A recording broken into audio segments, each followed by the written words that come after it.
বরগুনার কাকচিরা বাজারে বৈদ্যুতিক শর্ট সার্কিটের আগুনে 4টি দোকান পুড়ে গেছে। এতে প্রায় 20 লাখ টাকার ক্ষয়ক্ষতি হয়েছে বলে ধারণা করা হচ্ছে। শনিবার 29শে নভেম্বর ভোররাত 5টার দিকে পাথরঘাটা উপজেলার কাকচিরা বাজারের লঞ্চঘাট এলাকায় একটি চায়ের দোকান দিয়ে এই আগুনের সূত্রপাত হয়।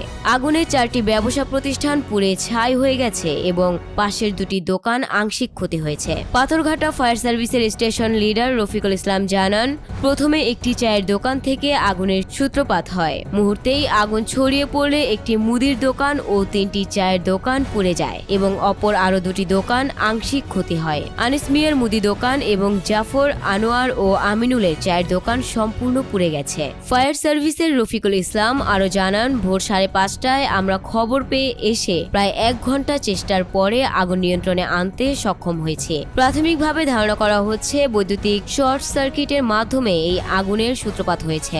এদিকে ক্ষতিগ্রস্ত ব্যবসায়ীরা জানিয়েছেন, আগুনে তাদের প্রায় 20 লাখ টাকার মালামাল পুড়ে গেছে। Desk report, news Times.